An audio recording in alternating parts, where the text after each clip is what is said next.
स्वागत है दोस्तों आपका अपने YouTube channel Eklavya study point में। मेरा नाम है सत्येंद्र प्रताप और आज हम इस वीडियो में देखेंगे एक बहुत ही इंपॉर्टेंट टॉपिक।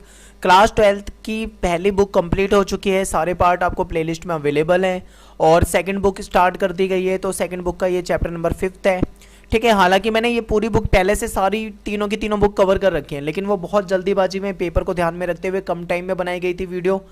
तो उसमें अगर आप 3 महीने 4 महीने पढ़ने के बाद उन वीडियो को देखोगे तो आपको ज़्यादा फायदा होगा, क्योंकि उसमें मेनली क्वेश्चन बताए। लेकिन इन वीडियो में मैं आपको पूरा टॉपिक वाइज बता रहा हूँ। तो शुरू करते हैं। कल मैंने पार्ट 1 बनाया था, लेकिन ज़्यादातर बच्चों ने यही कहा था कि नोट्स से पढ़ा हो तो दोबारा से लिखने पड़े हैं मुझे। मैं आपको समझाता हूँ। तो चलो शुरू करते हैं आज का अपना ये टॉपिक। सबसे पहला टॉपिक दोस्तों क्या था, मैंने आपको कल बताया था उस वीडियो में कि क्या हुआ था उस टाइम पे। हम बात कर रहे हैं अगर यहाँ पे 13वीं शताब्दी, 14वीं शताब्दी और 17वीं शताब्दी की। उस टाइम पे क्या हुआ था कि कई यात्री आए थे और उन यात्रियों ने भारत को, हमारे देश को, यहाँ की संस्कृति को, रहन सहन को बहुत अच्छे से गहराई से देखा। और उसको देखने के बाद, समझने के बाद उन्होंने कुछ वृत्तांत लिखे। वही वृत्तांत बाद में इतिहासकारों के काम आए और उससे इतिहास लिखा गया। तो इन सब चीज़ों के बारे में हम बात करेंगे। इसमें अल-बरूनी और इब्न बतूता, फ्रांसवा बर्नियर, ठीक है, इन मेनली इनके बारे में हम बात करेंगे। तो क्या था, कैसे थी कहानियाँ, ये पूरी बताएंगे। और तो आपको पता होगा प्राचीन समय में यात्रा करना कठिन था, यात्राएं होती थी और यात्राएं बहुत तरीके से होती थी। तो वो सारी चीज़ें कल मैंने आपको उस वीडियो में बताया था, मैं आपको दोबारा डिस्कस नहीं करूँगा। यहाँ सीधा आते हैं हम अल-बरूनी पे। जन्म इसका हुआ था 973 में। और उज्बेकिस्तान जो आज के टाइम पे है, वहाँ पे एक जगह थी जिसका नाम था ख्वारिज़्म, यहाँ पे इनका जन्म हुआ था। उसने उस समय की बेहतर शिक्षा प्राप्त करी थी कि ख्वारिज़्म जो था वो शिक्षा का केंद्र था। आप पढ़ोगे यानी वहाँ पे बहुत अच्छी शिक्षा मिलती थी और उस टाइम पे सबसे अच्छी शिक्षा प्राप्त करी थी अल-बरूनी ने। कई भाषाओं का ज्ञाता, यानी वो बहुत सारी भाषा जानते थे, जैसे सीरियाई, फारसी, हिब्रू, संस्कृत, सब इन सभी भाषाओं को वो जानता था। 1017 में क्या हुआ, ख्वारिज़्म में आक्रमण हो गया।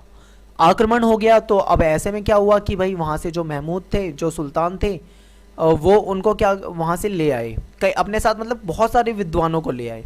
उन्हीं बहुत सारे विद्वानों में से एक था अल-बरूनी, ठीक है। गजनी आया, फिर बाद में क्या हुआ, उसे धीरे धीरे धीरे धीरे भारत अच्छा लगने लगा। उसने यहाँ पे समझा उसके बारे में, उसे पसंद आया। फिर अल-बरूनी ने क्या करा, ब्राह्मणों के साथ कई वर्ष बिताए और संस्कृत, धर्म, दर्शन का अच्छे से मतलब ज्ञान प्राप्त किया, बहुत अच्छे से पढ़ाई करी, अध्ययन किया। बाद में फिर उसने क्या करा, भारत में जो स्थिति थी उसको बहुत अच्छे से देखने के बाद, ऑब्जर्व करने के बाद, ठीक है, निरीक्षण करने के बाद उसने एक बुक लिखी जिसका नाम था किताब ul Hind. Most important question है, पेपर में काफ़ी पूछा जाता है किताब उल हिंद के बारे में। तो चलो इसके बारे में बताता हूँ। अरबी भाषा में लिखी गई थी ये पुस्तक। भाषा जो थी इसकी थी वो बहुत ही सरल थी, स्पष्ट थी, ठीक है, क्लियर, और एक विस्तृत ग्रंथ था। विस्तृत ग्रंथ का मतलब है बहुत बड़ा ग्रंथ था। यहाँ पे देखो आप क्या लिखा मिला है हमें, ये लिखा है कि यहाँ पे 80 अध्याय में विभाजित था, यानी 80 अध्याय थे, इसके 80 चैप्टर थे। 80 चैप्टर हैं तो आप अंदाजा लगा सकते हो कितना ज़्यादा बड़ा होगा। इसमें धर्म के बारे में, दर्शन के बारे में, त्यौहार के बारे में, खगोल विज्ञान के बारे में, रीति रिवाज, प्रथाएं, कानून, मूर्तिकला, इन सारी चीज़ों के बारे में बहुत डिटेल में जानकारी दी गई थी, ठीक है। और इसका जो लिखने का स्टाइल, सबसे मेन चीज़ होता है, सभी का एक स्टाइल होता है लिखने का। इसका लिखने का क्या स्टाइल था, ये शुरू में एक क्वेश्चन देता था, मतलब जब भी हम इसकी पुस्तक को खोलेंगे एक हमें मिलेगा क्वेश्चन, ठीक है। फिर उसका क्या होगा, हमारी संस्कृतवादी परंपराओं के अनुसार उसका वर्णन होगा, यानी उसी क्वेश्चन का होगा आंसर, जिसमें पूरी डिटेल में पूरी की पूरी कथा लिखी होगी डिटेल में। उस वर्णन के बाद अंत में क्या होगा, लास्ट में उसकी संस्कृतियों से तुलना होगी, यानी अलग अलग संस्कृतियों से तुलना होगी कि भारत की संस्कृति ये है और उसकी तुलना किसी दूसरी संस्कृति से। कुछ इस तरीके से होता था दोस्तों यहाँ पे। आई होप आपको ये बहुत ईजी लगा होगा, बहुत अच्छे से समझ में आया होगा, क्योंकि यहाँ पे कुछ ज़्यादा मुश्किल है नहीं, ठीक है। आगे चलते हम इब्न बतूता पे आते हैं। इब्न बतूता भी एक यात्री था, उसने भी भाई यात्राएं करी और उसके बारे में लिखा। तो इसका जो जन्म हुआ था वो तंजीर में हुआ था, तंजीर के एक शिक्षित परिवार में हुआ था, यानी एक बहुत पढ़े लिखे परिवार में इसका जन्म हुआ था। शरिया कानून की विशेषज्ञता के लिए प्रसिद्ध था इनका परिवार। शरिया क्या होता है, मुसलमानों का जो, मुस्लिम जो लोग होते हैं उनका जो कानून होता है, कानून बोलो सॉरी, उनके धर्म, उनकी कुरान शरीफ के अकॉर्डिंग उनका जो कानून है उसको क्या बोला जाता है, शरिया बोला जाता है, ठीक है, मुसलमानों के लिए। तो उसमें बहुत ही ज़्यादा विशेषज्ञ थे, ये प्रसिद्ध थे। और इसने इब्न बतूता ने कम उम्र में बहुत अच्छी शिक्षा प्राप्त करी थी, साहित्य के बारे में बहुत अच्छे से पढ़ा था। फिर क्या हुआ कि पुस्तक के स्थान पर, इसका मानना ऐसा था कि पुस्तक के स्थान पर यात्रा से अर्जित अनुभव को महत्वपूर्ण मानता था।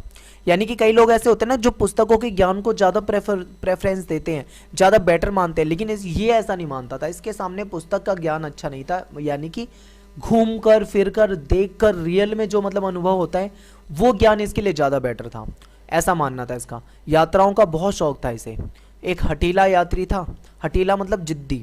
और मक्का, सीरिया, इराक, फारसी, यमन, ओमान, हर जगह की इसने यात्रा कर रखी थी, चाइना, ठीक है, असम वगैरह हर जगह गया हुआ था। 1333 में सिंध आया था। इसने सुना था दिल्ली के सुल्तान के बारे में, तुगलक, ठीक है, उसके बारे में इसने बहुत सुना हुआ था। तो ये उसके पास आया और सुल्तान को भी ऐसे विद्वान लोग बहुत पसंद थे। सुल्तान उसकी विद्वता से बहुत प्रभावित हुए और उससे प्रभावित होकर उन्होंने उसको दिल्ली का न्यायाधीश बना दिया, काजी साहब बना दिए, यानी कि न्यायाधीश बना दिए।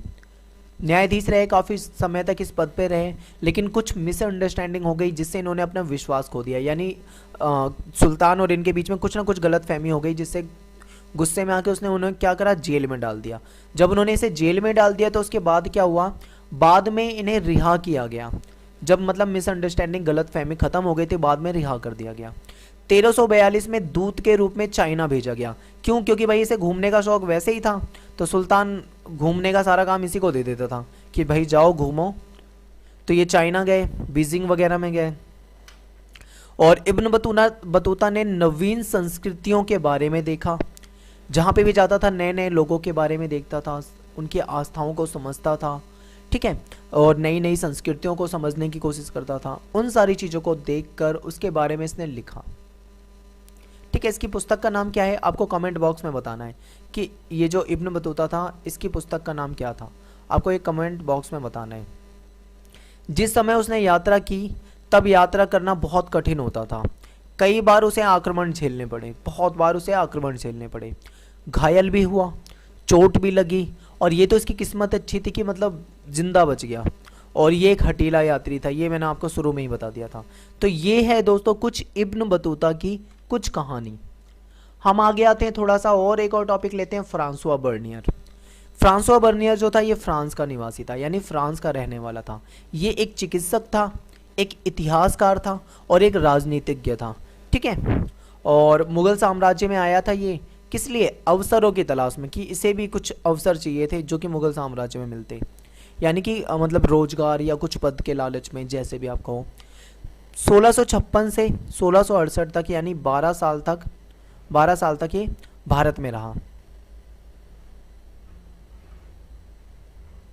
ठीक है। अब देखो, शाहजहां के पुत्र दारा शिकोह का चिकित्सक बन के रहा। और एक खास बात जो थी इसका लिखने का स्टाइल, सबका लिखने का एक स्टाइल होता है, इसका लिखने का जो तरीका था दोस्तों वो बहुत ही अलग था। थोड़ा अलग क्या था कि ये जो भी चीज़ें देखता था ना, जो भी संस्कृति, रीति रिवाज या जो भी मतलब वो देखेगा, जिसका ऑब्जर्वेशन करेगा, उसके बारे में लिखेगा, तो उसकी तुरंत तुलना कर देगा वो अपने यूरोप से। और यूरोप की जो स्थिति है और हमारे जैसे देश की जो स्थिति है, उन दोनों की तुलना करके हमेशा मतलब हमको नीचा दिखाने की कोशिश करता, यानी कि बताता कि भाई वो ज़्यादा डेवलप है, हम डेवलप नहीं है। तो बात तो इसकी सही थी। तो देखते हैं कैसे क्या है इसमें दोस्तों, कि पूर्व और पश्चिम की तुलना। बर्नियर ने वृतांत लिखा, बर्नियर ने अपना वृतांत लिखा। वो जो भी लिखता, जो भी देखता, फिर उसकी तुलना वो यूरोप से कर देता और भारत की स्थिति दयनीय बताता कि मतलब यूरोप जो है वो ज़्यादा डेवलप है, भारत जो है वो कम डेवलप है, इस तरीके से बताता। और बात सच थी, क्योंकि यूरोप जो था वो सही में ज़्यादा डेवलप था। बर्नियर के जो कार्य थे, यानी बर्नियर ने जो कार्य मतलब इसका जो वृतांत था, जो भी इसने लिखा था, 1670-71 में प्रकाशित हुए, फ्रांस में छापे गए, ठीक है, फ्रांस में छापे गए।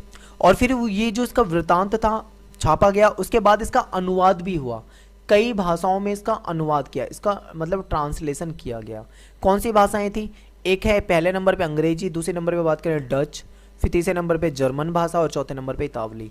यानी अलग अलग भाषाओं में क्या हुआ था, उसके जो वृत्तांत हुआ करते थे उनका अनुवाद किया गया था। तो आप यहाँ से देखो, आपको तीन चीज़ें अच्छे से समझ में आई होंगी। एक तो आपने यहाँ पे अल-बिरूनी के बारे में पढ़ा और फिर उसकी किताबुल हिंद के बारे में जाना। फिर आपने इब्न बतूता के बारे में पढ़ा, उसकी किताब, जो आपको किताब का नाम है वो आपको कमेंट में बताना है, उसके बारे में आपने जाना। फिर आपने फ्रांसवा बर्नियर के बारे में पढ़ा और जाना कि फ्रांसवा बर्नियर क्या कैसे, जो भी इसकी पूरी कहानी थी। तो दोस्तों यहाँ से जो था हमारा पार्ट 1 खत्म होता है। और अगर आपको वीडियो पसंद आया हो तो लाइक करना ना भूलें, ठीक है, लाइक ज़रूर करें और अपने दोस्तों में शेयर कर दिया करें और कमेंट करके हमें बता दिया करें, क्योंकि आपको अगर समझ में आएगा, अच्छा लगेगा तो हमें मोटिवेशन मिलता है। अब मैंने कल इतनी मेहनत करके वो वीडियो बनाई थी, लेकिन मोस्टली ज़्यादातर उसका जो रिव्यू था मुझे मिला वो अच्छा नहीं मिला। मुझे ऐसा महसूस हुआ, मेहनत मैंने बहुत करी लेकिन फिर भी मुझे अच्छा रिव्यू नहीं मिला। तो इसीलिए मैंने दोबारा से 2 गुनी मेहनत करी, मैंने दोबारा से लिखा उन सारी चीज़ों को और आपके सामने लेकर आया हूँ। तो आप इस मेहनत की कदर करना और इसे साथ के साथ लिख लो और समझ लो, ठीक है। बस यही कहना है और शेयर ज़रूर कर दिया करो। धन्यवाद दोस्तों।